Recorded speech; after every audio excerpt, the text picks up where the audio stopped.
My name is Otwell. I am 73. And I no longer exist. The house I live in is not a home, it is a storage room. Brick, crooked, but clean. Once it was covered with vine shoots, but now it is rust and cobwebs. The kitchen is like a museum of tea bags and pills. The living room is a prisoner of an old blanket and a silent TV. I haven't turned on the sound for years, it interferes with thinking. And what can I hear? The lies from the screens are not worth my hearing. I get up at 6 sharp. I make tea. 1 bag, 3 times.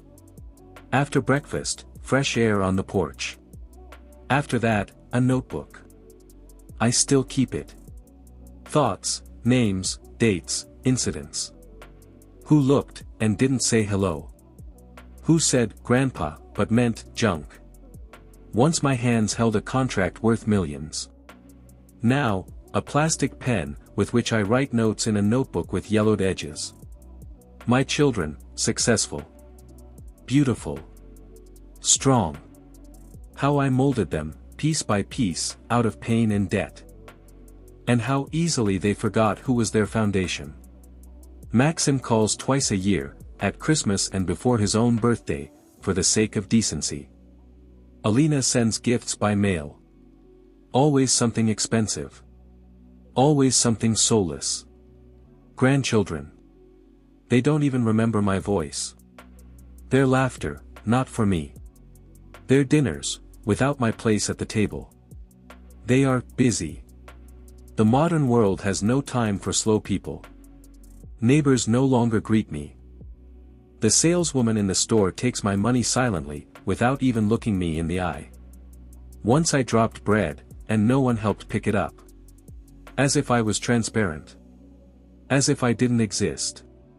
In the hospital, the doctor said to the nurse, that old man again. Hears everything, but understands nothing. I heard. And understood. Everything. This is not loneliness. This is disappearance. Weathering. I am not in anyone's conversation. No one asks my opinion. No one invites me. I am like a whisper in an empty corridor, I exist, but I am unnecessary. But something is burning somewhere deep inside me. A smoldering spark. Once I had fire. Now it is heat hidden under ashes. And every day a little more resentment. A little more anger. Not blind. Not wild. But precise. Sharp as a blade. They think that old age is the end. That I have faded. They see wrinkles, not my mind. They confuse silence with surrender. But I am still here. I see. I hear. I do not forgive. I wasn't always a shadow.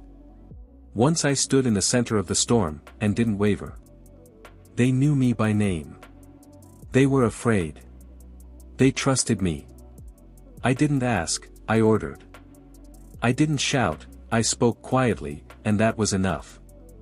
At my word, deals were signed. After my calls, officials changed plans. I wasn't a gangster, I was an architect of order. My name in the 90s meant reliability. Security. Strength. I started with nothing. A small office. 3 employees. Accounting on my knee. When my children still wore socks of different colors, I was already sitting up at night with contracts, bills, bank queues. In those years when everything was breaking down, I built. I didn't rob, I kept the system from collapsing. I remember how in 1997 we lost almost everything. I sold the car to pay for Alina's first year of school. Maxim wanted to play football, I worked part-time at night so that he had a uniform, boots, and trips to competitions. I never complained. I never asked. I was a father. The rock on which they stood. In business, I was betrayed more than once. Partners, friends, even a godfather. But I didn't break. I responded not with a shout, but with a result. I was not a saint. But I never took more than I gave. I had a rule, always return debts, even if they didn't ask you. Because your debt is a part of you. Now they don't remember that. The phone is silent. It used to ring every 10 minutes. People asked for advice, support, words. Now there is silence. And what hurts the most is not forgetting. It is indifference. Because forgetting means losing. And indifferent means, you no longer matter. I sit by the window, take an old notebook, and open it to the past page. There are no memories there. There is a chronology of my pain. I wrote down everything I did. For them. For the cause. For the family. And I see that no one kept it in their hearts except me. They are used to my silence. To my stability. They have accepted it as the norm. And the norm is that they do not thank. But I remember. And when I close my eyes, I do not see the old man in the mirror. I see myself, young, slender, with a clear gaze and a straight back. I am still here. I am the same. It's just. They don't know it. But they will soon find out. It all starts with the little things. A bag of apples falls. People walk by. I bend over slowly, because my back is no longer the same. One of the young men even giggles, they say, an attraction on the sidewalk. His gaze slides through me like through a shop window. To them, I am not a person. I am noise in the system that they have learned to ignore. In the store, when I ask for change, the saleswoman reluctantly, even with disgust, fumbles at the cash register. You could get a card, Grandpa, she says with a smile that is actually a smiling insult. I smile back. But I write down her name from her badge in a notebook. My son does not answer the phone. For the third day in a row. I am calling for a reason. I wanted to warn you that a law firm he mentioned appears in old court cases. But he is busy. Maybe if I become a new client, then I'll have a chance to answer. My grandson comes for 15 minutes. He brought an old tablet. He said, so he wouldn't get bored. There's YouTube, Grandpa, all kinds of funny videos. I try to say that I read Thomas Mann when his father wasn't even born yet. But he's already looking at the screen. I ask for help connecting to the internet. It's not difficult, just turn off the Wi-Fi. And where's the password? He laughs. Well, Grandpa, come on, are you serious? I don't answer. I just record. Facial expression. Words. Gestures. No, I'm not paranoid. I'm a historian. A chronicler of my own disappearance. In the hospital, they lead me down the corridor, holding my elbow like a drunk. A young doctor talks to a nurse as if I were furniture. He has senile deafness plus something with cognitive impairment. And in general, let him be registered as a palliative. I say. He looks at me like a sick person who has suddenly spoken a foreign language. Yes, of course, and goes back to his papers. My world is a trap made of plastic and dust. The contempt in it is not explosive, but soft. Indulgent. Supposedly polite, but with the smell of rotten pity. I don't shout. I don't argue. I don't cry. I write.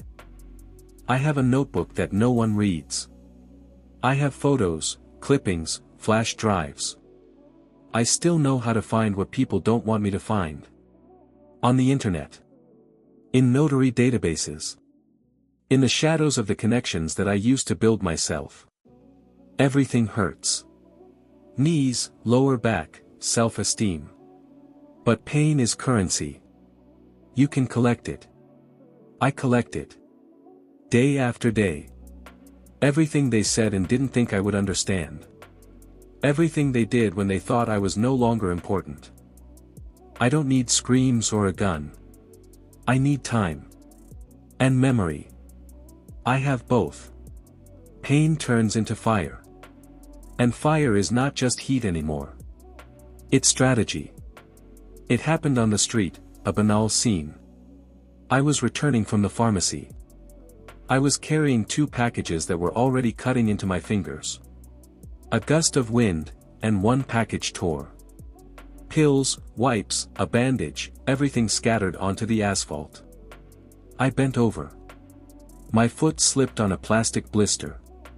The fall was slow, humiliating. I was lying there. People were walking by. Someone looked, and turned away. One teenager said out loud, "There's that old man again, nobody needs him." And at that moment, something clicked. Not my heart. Not a bone. But deeper, like a lock inside. The darkness that I had kept locked in the iron of self-control all these years slowly opened my eyes.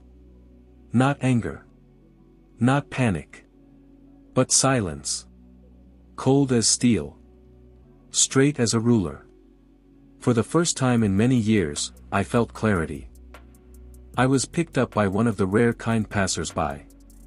But I was no longer the same person I was 5 minutes ago. I thanked him. I smiled. And I went home, not an old man, but a hunter who had returned to the forest. At home, I opened the closet. At the very bottom was a safe. The smell of the past. The combination hadn't changed. I opened it. There was an old phone. Cordless, but with a flash drive. Next to it were the keys to an iron drawer. In it were notebooks. Hundreds of pages. Old contracts. Access to archives. Signatures that people had forgotten about. Debts that they had written off in their heads. I still remember how systems are built. And I know where their weak spots are. People who haven't learned from their mistakes start the same schemes again. But I remember how they did it the first time. And I still know how to play chess. And they only have cards with instructions. I open an old SIM card. I transfer numbers. Some people are still alive. Some are guilty. Some have forgotten that I saved them from bankruptcy. Now I'll remind you. I'm not a blackmailer. I'm not an extortionist. I'm an architect. And my new job is payback. The game begins silently. I write the first letters. Anonymous, but accurate. They contain leaks that only I could know. Clues for tax audits. Details of past deals that someone hid from their wife, someone from their partners, someone from the court. I turn on my old laptop. The programs are still working. Some passwords are still active. The world hasn't had time to change its principles, it's just a facade. I look at photos of my children. Everyone has a mask. Maxim plays the role of a leader, but is afraid to look weak. Alina is a facade benefactor, but in her eyes is the fear of losing her status. Grandchildren? They don't yet understand that the fragility of a reputation is not what they teach on TikTok. I won't fight. I won't shoot. I will show everyone their mirror. I will make them see themselves, without filters. I have been silent for a long time. They took it for weakness. Now it is their turn. I disappeared from the streets, but not from the game. The world no longer sees me, and that is my advantage. Now I am dust in the ventilation. A short circuit in the system. I am the silence before the collapse. They all thought I was finished. But in reality I simply became invisible. And invisibility is a luxury they do not realize. In silence I observe. And plan. And act. Maxim was the first to feel the crack. His company had been working on the edge of ethics for years, he called it, flexible solutions. But I know where this flexibility broke. My son has an enemy, an old partner whom he ousted, pretending that everything was legal. I remembered this man. I wrote to him. Anonymously. Dryly. Without emotion. And sent the documents that had been lying with me since 2008. The same ones that Maxim asked me to destroy, but I did not do it. Not out of distrust. But out of principle. Just because we forget doesn't mean it's gone. A few days later, the media got a leak. Then, a request to the tax office. Then, an internal investigation. Maxim didn't fall right away. But his name was no longer associated with transparency. His fund partners abandoned him. Evil tongues began to whisper. He denied everything, but doubts already lived in the eyes of his colleagues. When he came to me, for the first time in a year, and silently sat at my desk, I was silent. He didn't ask. I didn't explain. We just drank tea. He was pale. And for the first time, truly lonely. Alina is a different story. Her life is beautiful and empty. Glossy photos from charity events, deep quotes on Instagram, and no real action. But her Achilles heel is her reputation. She fears the truth more than pain. She once asked me to help with a project, a fund through which a lot of money was flowing. I signed up without asking questions. But now I asked them myself. Through one of the offshore addresses that I remembered, I sent a confirmation to a journalist from an analytical platform. After the publication, noise. Refutation. Tears on camera. And silence from the sponsors. Alina called me 6 times. I didn't answer. She arrived. She stood under the house. I looked through the curtain. And didn't come out. She left. A day later, again. This time with her grandchildren. One held an envelope. I didn't open it. They didn't have the key. The granddaughter, who laughed at my questions about Wi-Fi, lost her contract with an advertising agency after her chat with racist statements was leaked to the internet. By chance, of course. Like that screenshot that exactly matched her number and style of speech. I sent a letter to the agency director. Anonymous. Laconic. With an illustration. They did their thing. They don't know it's me. They just feel like someone is breathing down their necks. That something is wrong. That their past is starting to seep through the glossy varnish of the present. And here's the most interesting thing, after the first crack, they started to ruin themselves. Quarrels among themselves. Searches for a drain. Paranoia. I'm just a seed. They're weeds that suffocate each other. I'm not proud. I'm not celebrating. I'm just balancing. How many times have they laughed at my silence? How many times have they not listened? When did I warn you? My house is now peaceful. But this peacefulness is not the calm of old age. It is the discipline of a hunter. Every day is like the movement of a piece on a chessboard. And every move has consequences. The phone rings again. They look for support. But I am no longer support. I am a mirror. They have become afraid of mirrors. And that is their new fear. Because now they see what I have seen for years. And they cannot close their eyes. I have taken back my power. Without violence. Without stage. Without drama. Just silently. Just precisely. Just in the shadows. Everything became quieter. Not only outside, but also inside. When you really finish something, you don't need to put an end to it. It becomes itself. My house hasn't changed. The same old walls. The same cups on the shelf. But something in the air is different. Like after a thunderstorm, when the trees are still wet, but already straight. My back is the same. Straight. Without explanation. Without apology. The children arrived without warning. Together. This is already a signal, because before, even at a neighbor's funeral, they couldn't coordinate schedules. They sat down at my table, as if before confession. Their eyes were different, but each of them finally looked at me. Maxim is silent, with nervous finger movements. His signature no longer has any weight in the market, he has lost control, but he has found his eyes. Now he doesn't see me as a shadow. He sees a strength that he didn't appreciate. Alina was the first to speak. About fatigue, about how difficult it was to keep up the image. About how she didn't know how much you were still there, Dad. There was no acting in her voice. Only crumbs of truth that break walls harder than a scream. The grandchildren sat in silence. For the first time, not with screens in their hands. The youngest looked at me as if seeing me for the first time. The eldest took a notebook from her pocket, similar to mine, and put it on the table. Without words. It was not an apology. And not a request. It was a sign, I understand. I didn't tell them it was me.